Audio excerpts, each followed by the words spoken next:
नमस्कार साथियों, फिर मैं आपके सामने एक नया टॉपिक लेकर आया हूँ। लाइनियर डिफरेंशियल इक्वेशन, जिसे हिंदी में बोलते हैं रैखिक अवकल समीकरण।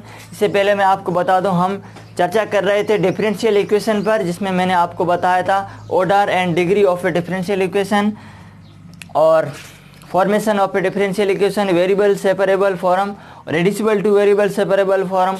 और फिर मैंने बताया था होमोजेनियस डिफरेंशियल इक्वेशन, फिर reducible to homogeneous differential equation. और आज हम पढ़ेंगे रैखिक अवकल समीकरण, लाइनियर डिफरेंशियल इक्वेशन। मैं जो वीडियो अपलोड करता हूँ ये राजस्थान यूनिवर्सिटी और शेखावट यूनिवर्सिटी के लिए है, और इसके अलावा और भी यूनिवर्सिटी में रैखिक अवकल समीकरण मतलब डिफरेंशियल इक्वेशन पेपर चलता है, तो आप वो देख सकते हैं। तो देखिए, लाइनियर डिफरेंशियल इक्वेशन क्या है, तो हम first order and first degree पढ़ रहे हैं।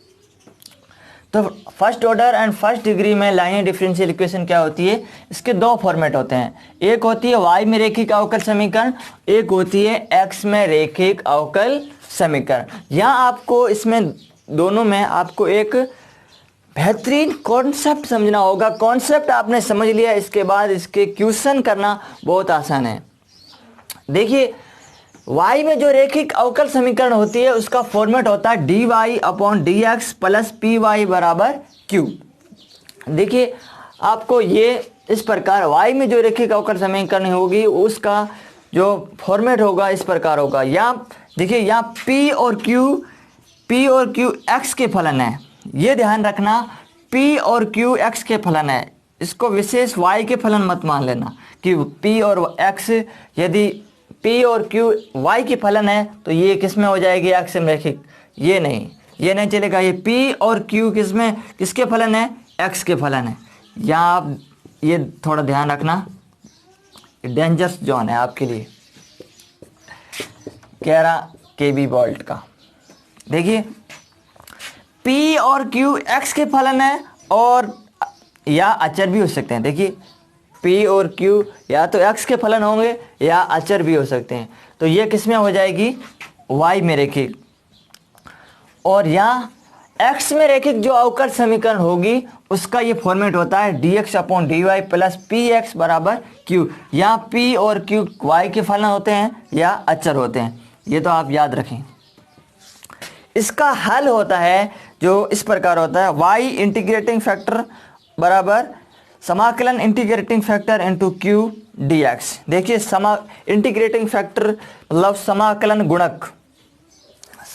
गुणक होता है जो e की पावर p डी एक्स। देखिए, यहाँ आपको विशेष ध्यान देना, स्टूडेंट क्या करते हैं, p dy कर देते हैं।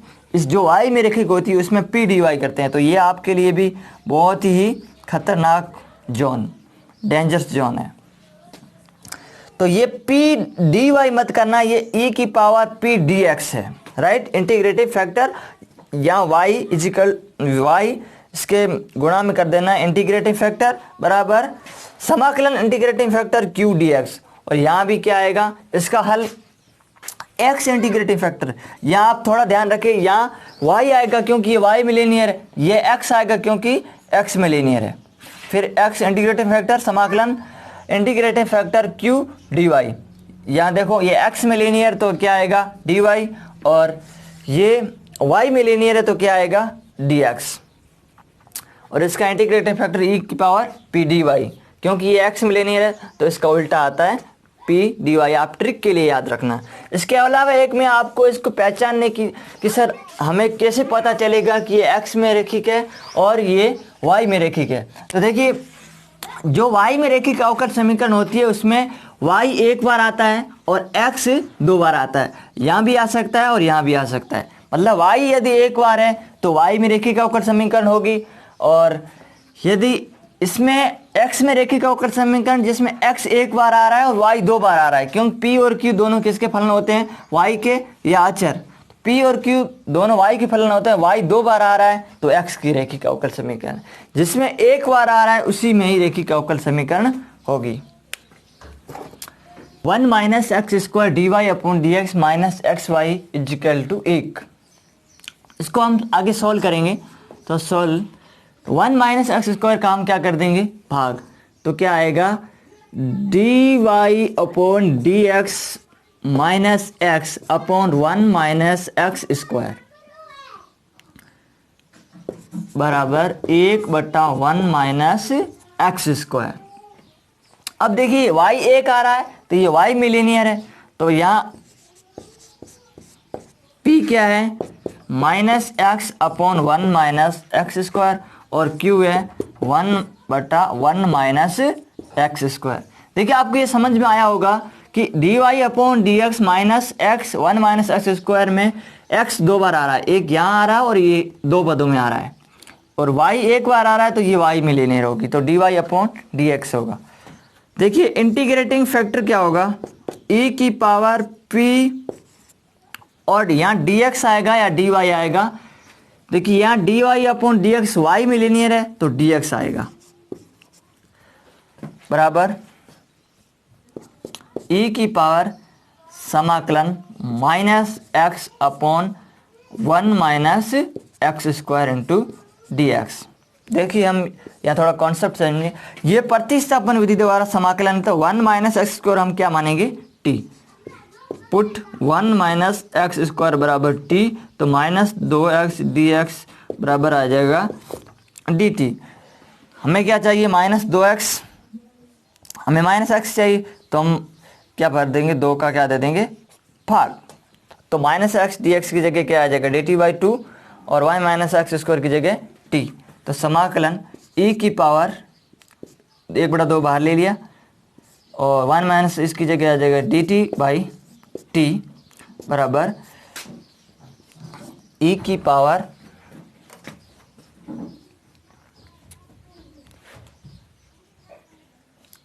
e की पावर 1/2 log t बराबर e log e t की पावर 1/2, ये आ गया e log e t की पावर 1/2। यहाँ आपको एक कॉन्सेप्ट समझना होगा छोटा सा, जो e log e होता है ना वो 1 होता है, e की पावर log e 1 होता है। और देखिए तब क्या आएगा इंटीग्रेटिंग फैक्टर बराबर आएगा t की पावर 1/2, तो t हमने क्या माना है 1 माइनस एक्स स्क्वायर, तो इंटीग्रेटिंग फैक्टर आ जाएगा 1 माइनस एक्स स्क्वायर की पावर 1/2। देखिए इंटीग्रेटिंग फैक्टर आ गया 1 माइनस एक्स स्क्वायर 1/2। तब दी गई अवकल समीकरण का हल क्या होगा, दी गई अवकल समीकरण का हल y मिलीनियर, तो y इंटीग्रेटिंग फैक्टर बराबर समाकलन integrating factor into q into D x. देखिए y 1 माइनस एक्स स्क्वायर की पावर 1/2 समाकलन 1 माइनस एक्स स्क्वायर की पावर 1/2, q क्या है 1, q क्या हमने बना था ये 1/1 माइनस एक्स स्क्वायर, तो 1/1 माइनस एक्स स्क्वायर ये q इंटू डी एक्स, ये कैंसिल हो जाएगी तो क्या आएगा y बराबर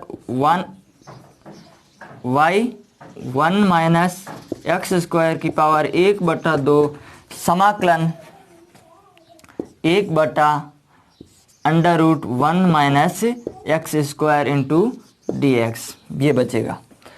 और आगे क्या आएगा देखिए y बराबर 1 माइनस एक्स स्क्वायर की पावर 1/2 बराबर इसका समाकलन क्या होता है साइन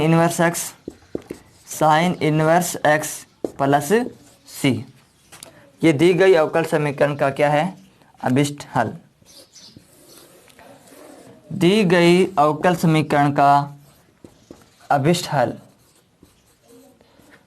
तो मैं उम्मीद करता हूं कि आपको ये समझ में आया होगा। इसमें मैंने कुछ नहीं किया है। सबसे पहले 1 माइनस एक्स स्क्वायर का क्या दिया है पूरी में भाग, क्योंकि हमें डी वाई और डी एक्स के गुणा में क्या चाहिए 1, तो d y upon d x minus x, यहाँ ये तो p होता है हम जानते हैं, ये q होता है, तो p ये आ गया और q ये।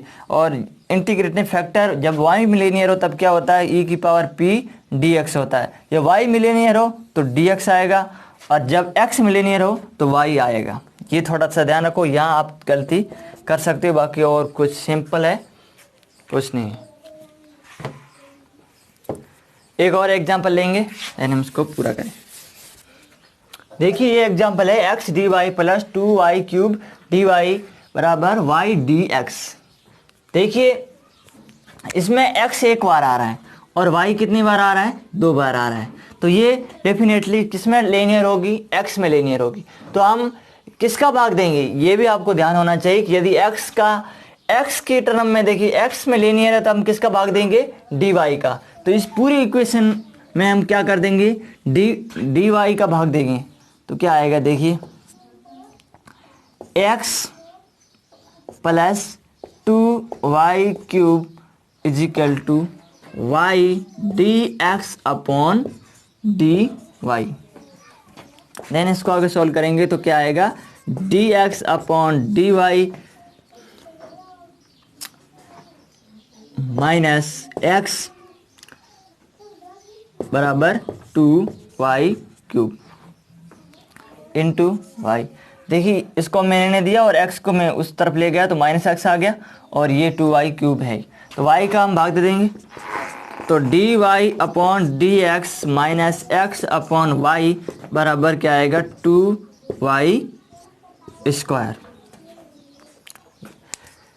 ये सॉरी x में लीनियर है, x अपॉन y आएगा। तो ये क्या आ गई,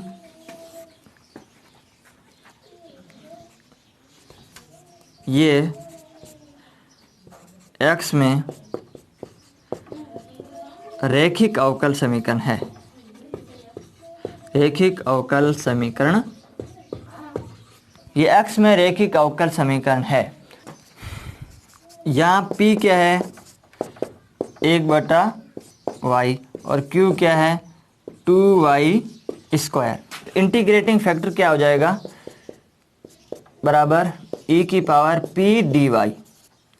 तो आएगा e की power 1 minus y into d y बराबर e की पावर माइनस log y बराबर e की power log y minus inverse.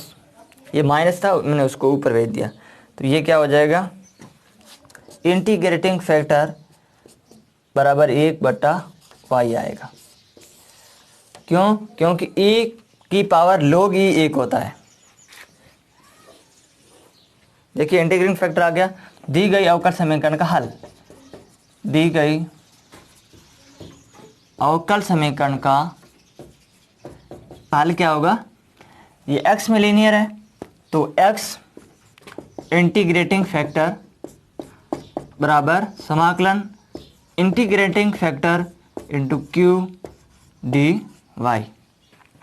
Q का मान कितना है, 2y स्क्वायर, तो x और इंटीग्रेटिंग फैक्टर कितना आया था, 1/y बराबर इंटीग्रेटिंग फैक्टर 1/y और q का मान 2y square, 2y square into d y. तो x अपॉन y बराबर समाकलन 2y, y से y क्या हो जाएगा, कैंसिल, तो 2y into T Y. Then क्या आएगा, x अपॉन y बराबर y स्क्वायर प्लस c। ये क्या आ गया, दी गई अवकल समीकरण का, दी गई अवकल समीकरण का अभिष्ट हल, दी गई अवकल समीकरण का अभिष्ट हल। तो मैंने आपके सामने 2 एग्जाम्पल करके आपको बताए हैं और मैंने सबसे पहले मैंने आपको कॉन्सेप्ट बताया था। मैं उम्मीद करता हूं कि ये वीडियो लेक्चर आपको पसंद आया होगा। यदि आपको हेल्पफुल मिल रही, आपको इस वीडियो लेक्चर की सहायता मिल रही है तो मेरे यूट्यूब चैनल को सब्सक्राइब कीजिए और बेल आइकन को प्रेस करें ताकि आगे आने वाले नोटिफिकेशन आप तक मिलते रहें।